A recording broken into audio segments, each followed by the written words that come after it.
Ya, assalamualaikum warahmatullahi wabarakatuh. Apa kabar semuanya? Mudah-mudahan kalian dalam kondisi sehat dan tetap semangat untuk belajar kimia. Pada kesempatan kali ini, saya akan membahas tentang bagaimana menentukan perubahan entalpi atau delta H suatu reaksi. Menentukan perubahan entalpi atau delta H reaksi itu ada beberapa cara. Yang pertama, bisa melalui percobaan kalorimetri. Yang kedua, dengan menggunakan hukum Hess. Kemudian yang ketiga, bisa menggunakan data perubahan entalpi pembentukan standar atau delta HF0. Kemudian bisa menggunakan data energi ikatan rata-rata. Yang pertama yang akan kita bahas adalah bagaimana menentukan delta H reaksi dengan menggunakan percobaan kalorimetri. Apa sih kalorimetri itu? Kalorimetri adalah proses pengukuran jumlah kalor reaksi yang diserap atau dilepaskan pada suatu reaksi kimia dalam suatu eksperimen.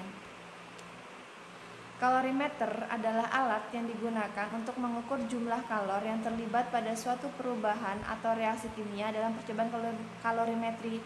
Perhatikan tabel perubahan entalpi pembentukan standar.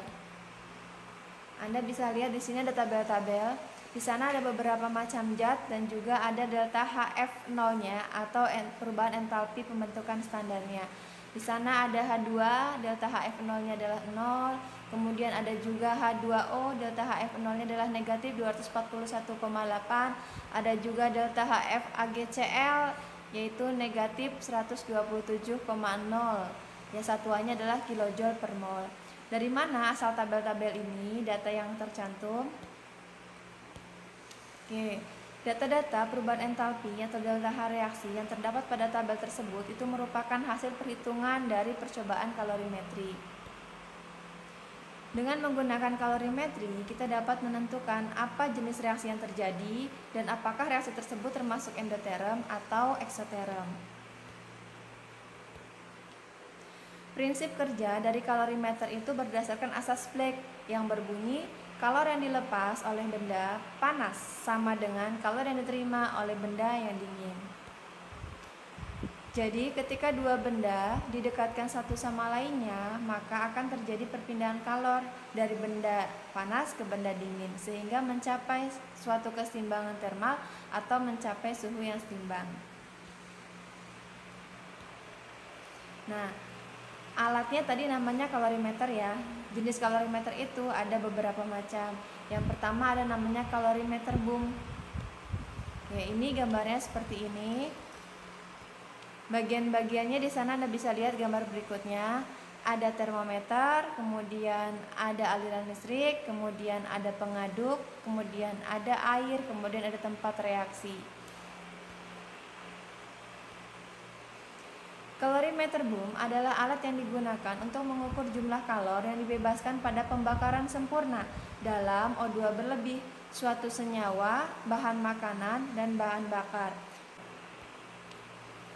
Kalorimeter boom dirancang khusus sehingga sistem benar-benar dalam keadaan terisolasi. Di dalam kalorimeter terdapat ruang khusus tempat berlangsungnya suatu reaksi. Di sekitar ruang reaksi diselubungi air sebagai penyerap kalor. Nah, prosesnya yaitu nanti sejumlah sampel ditempatkan di dalam sebuah tabung dalam kalorimeter. Lalu pada tabung tersebut dialirkan oksigen dengan tekanan tinggi. Nah, untuk melakukan pembakaran zat tersebut digunakanlah aliran listrik.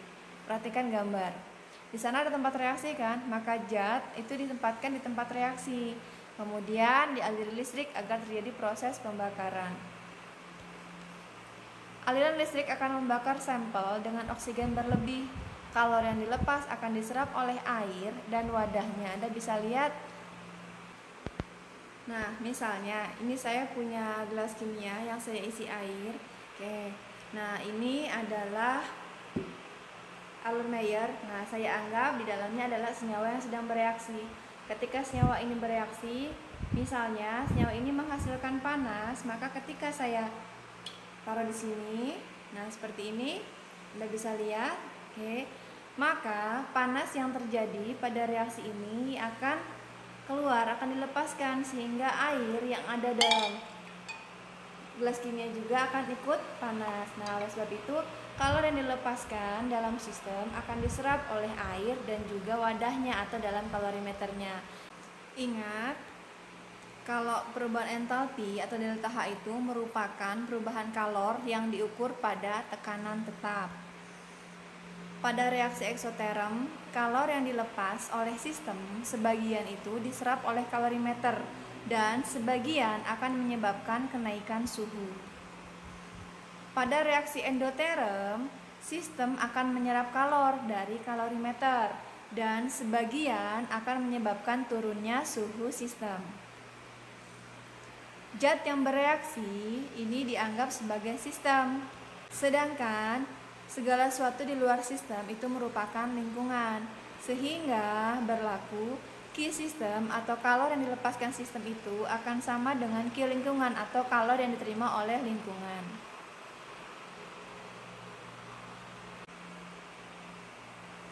Nah, perhatikan tadi gambarnya ya, ada tempat reaksi pada kalorimeter boom itu, kemudian dikelilingi oleh air, ada termometer, kemudian ada pengaduk dan juga ada listrik sebagai energi untuk membakar sampel. Nah, ingat, karena kalor yang dilepaskan oleh sistem itu sama dengan kalor yang diserap oleh lingkungan, di mana lingkungannya ini adalah air dan kalorimeter, maka kalor sistem atau Q sistem itu sama dengan Q air ditambah Q kalorimeter. Sedangkan karena sistem itu adalah zat yang bereaksi, maka Q reaksi itu sama juga dengan Q air, yaitu M kali C kali delta T untuk air. Sedangkan Q kalorimeter itu adalah CP kalikan delta T untuk kalorimeter. Sehingga dapat saya tuliskan Q reaksi sama dengan negatif M kali C kali delta T untuk air dan CP kali delta T untuk kalorimeter. Dengan keterangannya adalah Q adalah kalor, satuannya joule, M adalah massa zat, satuannya gram, C kecil adalah kalor jenis zat, satuannya joule per gram Kelvin, delta T adalah perubahan suhu, satuannya Kelvin, CP adalah kapasitas jenis kalorimeter pada tekanan tetap. Nah, di sana ada tanda negatif atau tanda minus, itu menandakan bahwa kalor keluar dari sistem ke lingkungan atau reaksi adalah eksoterm. Nah, sehingga untuk mencari delta H reaksi itu, untuk 1 molnya maka sama dengan Q reaksi dibagi dengan mol zat yang bereaksi. Contoh soal.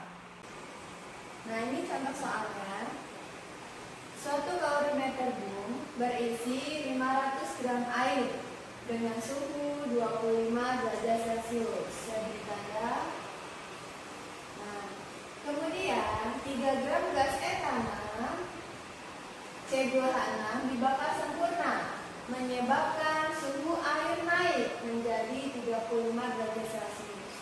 Jika kapasitas kalorimeter adalah 75 joule per derajat Celcius dan kalor jenis air itu adalah 4,2 joule per gram derajat Celcius, tentukan perubahan entalpinya.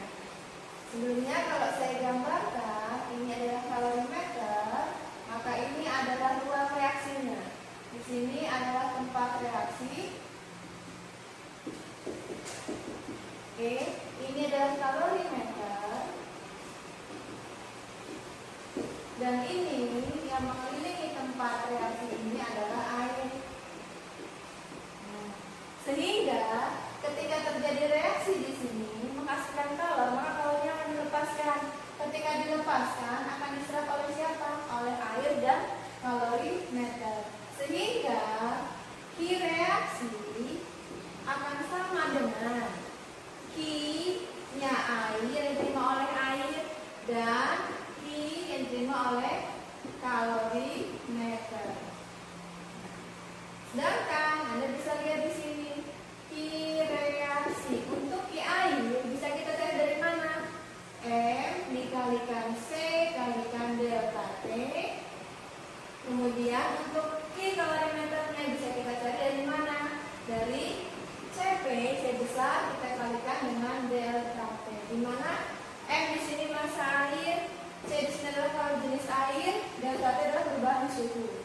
Di sini Cp adalah kapasitas kalorimetrik dan ini adalah sama perubahan suhu.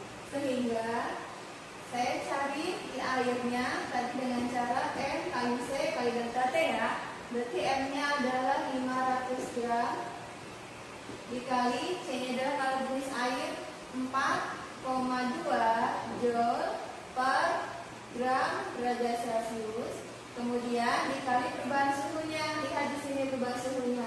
Dari 25 derajat Celcius ke 35 derajat Celcius perubahannya berapa? 10 ya, berarti kenaikannya 10 derajat. Maka di sini adalah 10 derajat Celcius. Karena di sini satuannya Celcius, maka kita gunakan Celcius tidak apa-apa. Nah, sehingga bila kita hitung satuannya, gramnya sudah habis, Celciusnya juga habis, berarti 4,2 saya kalikan 10 jadi 42 dikalikan 500 berarti 210 tambah 0 jadi 21.000 joule. Sedangkan untuk Q kalorimeter itu sama dengan Cp kali delta T. Berarti Cp-nya di sini adalah kapasitas kalorimeter pada tekanan tetap ya. 75 joule per derajat Celcius dikalikan perubahan suhunya tadi berapa? Sama ya, 10 derajat Celcius. Sehingga kalau saya kalikan 75 dikalikan 10 jadi 750 joule. Ya. Karena Q reaksi itu sama dengan Q-nya air ditambah dengan Q-nya kalorimeter. Maka tadi Q airnya sudah kita hitung nilainya 21.000 joule, sedangkan Q kalorimeternya adalah 750 joule. Maka hasilnya adalah 21 ditambah 150 ya, 21.750 joule. Kalau saya ganti satuannya jadi kilojoule, maka hasilnya adalah 21,75 kilojoule. Ini adalah Q reaksi. Lalu bagaimana dengan perubahan entalpinya? Berarti delta H reaksinya untuk 1 mol itu sama dengan Q reaksi dibagi dengan mol zat yang bereaksi. Oke, ingat di sini Q reaksinya sudah didapat adalah 21,75 kilojoule dibagi mol yang bereaksinya. Yang bereaksinya siapa? Gas etana sebanyak 3 gram. Maka kita cari dulu nih molnya C2H6. Bagaimana caranya? Masanya 3 gram dibagi dengan massa molar. Cari MR-nya dulu. Berarti hasilnya C-nya 2. Berarti 2 kali 12 ditambah 6 kali 1. Maka hasilnya adalah 30. 24 ditambah 6, 30. Berarti di sini 30 gram per mol. Hasilnya adalah 0,1 mol. Nah, sehingga mol yang bereaksinya di sini adalah 0,1 mol. Maka hasilnya adalah 217,5. Oke, kilojoule per mol. Maka delta H-nya adalah 217,5 kilojoule per mol. Tapi ingat, karena reaksinya menghasilkan kalor, tidak akan lepas kalor, maka jangan lupa tanda negatif di depannya. Maka ini hasilnya negatif. Oke. Berikutnya adalah kalorimeter yang sederhana. Nah, ini contoh gambarnya. Ini saya tunjukkan alatnya seperti ini. Ini kalorimeter sederhana. Oke, ini bagian-bagiannya ya. Jadi Anda bisa lihat ini contoh kalorimeter yang sederhana. Bagian-bagiannya di sana ada tabung bagian luar, ini tabung bagian luarnya. Kemudian ada tabung bagian dalam, ini bagian dalamnya. Kemudian ada penutup, ini penutupnya. Kemudian ada juga pengaduk, ini pengaduknya. Nah, termometernya, oke, ini termometernya. Saya bisa masukkan di sini. Ini ada lubang kecil. Nah, ini tempat masuknya termometer. Nah, jadi seperti ini. Ini kalorimeter yang sederhana. Oke, Anda juga bisa membuat kalorimeter sederhana. Anda bisa gunakan styrofoam ya, atau gelas plastik. Nah, di sana Anda bisa tempatkan ada campuran reaksi, tinggal siapkan pengaduk, siapkan termometer. Wadahnya bisa terbuat dari styrofoam. Jadi kalau Anda mau percobaan di rumah juga bisa menggunakan kalorimeter yang sederhana. Nah, karena kalorimeter sederhana ini dianggap tidak menyerap kalor, maka untuk menghitung kalor totalnya adalah Q system ditambah Q kalorimeter. Sehingga karena kalorimeternya tidak menyerap kalor, maka Q totalnya itu sama dengan Q sistemnya saja. Sehingga karena Q sistem itu adalah zat yang bereaksi, maka Q sistem sama dengan Q reaksi, di mana cara mencarinya adalah M kali C kali delta T. Dari mana? Dari zat yang sedang bereaksi. Nah, ada tanda minus di situ menandakan kalor keluar dari sistem ke lingkungan atau reaksinya adalah eksoterm. Sehingga untuk mencari perubahan entalpi reaksinya atau delta H reaksinya itu sama dengan Q reaksi dibagi dengan mol zat yang bereaksi. Oke, ini contoh soalnya. Nah, ini contoh soalnya. Sebanyak 100 ml larutan HCl 1 molar bersuhu 27 derajat Celcius dicampur dengan 100 ml NaOH 1 molar bersuhu 27 derajat Celcius dalam kalorimeter sederhana. Ternyata suhu campurannya itu naik hingga 32 derajat Celcius. Jika kalor jenis larutan sama dengan kalor jenis air, yaitu 4,2 joule per gram derajat Celcius, dengan massa jenis larutannya itu adalah 1 gram per mililiter, tentukan perubahan entalpinya.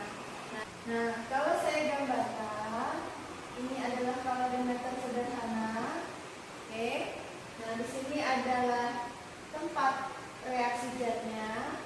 Maka di sini itu terdapat HCl ditambah dengan NaOH. Karena kalorimeternya ini dianggap tidak menyerap kalor, diabaikan, maka Q system akan sama dengan Q reaksinya. Q reaksinya itu berarti reaksi antara HCl dengan NaOH, di mana cara mencarinya adalah M dikalikan C kalikan delta T. Nah, M-nya itu apa? Massa. Massanya siapa? Karena di sini yang bereaksi itu adalah HCl dan NaOH, maka massa di sini adalah massanya HCl dan NaOH. Nah, sekarang kita lihat dulu di data ada nggak massanya? Tidak ada, tapi kita ketahui di sini adalah volumenya. Nah, dan juga ada namanya massa jenis, sehingga kita bisa cari massanya. Bagaimana? Kayak HCl dulu ya. Berarti massa sama dengan volume dikali massa jenis. Volumenya tadi 100 ml dikalikan massa jenisnya 1 gram per mililiter, sehingga 100 kalikan 1 jadi 100 gram. Oke, 100 gram.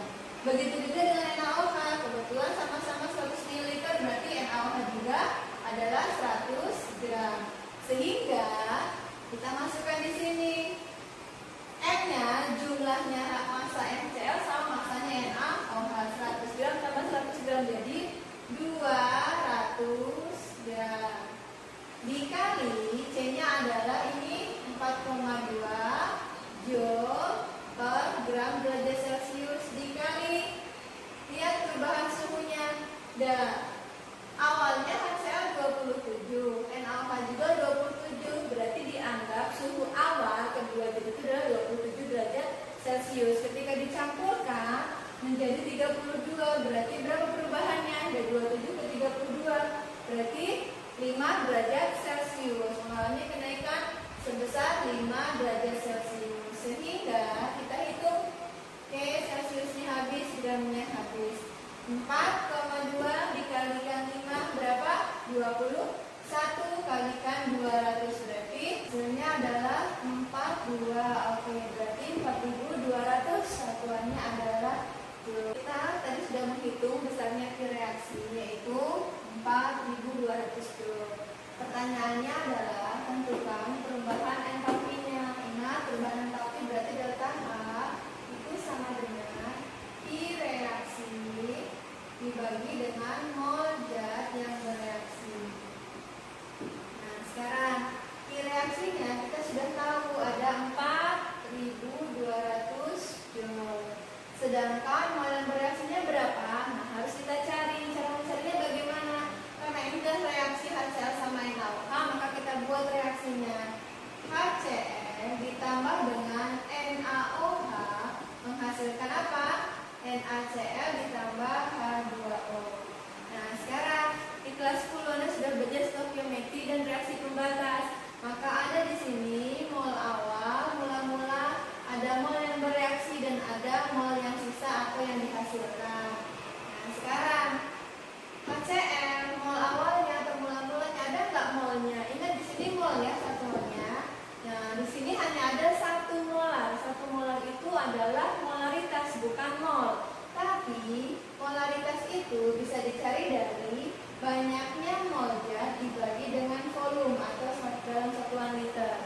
mol.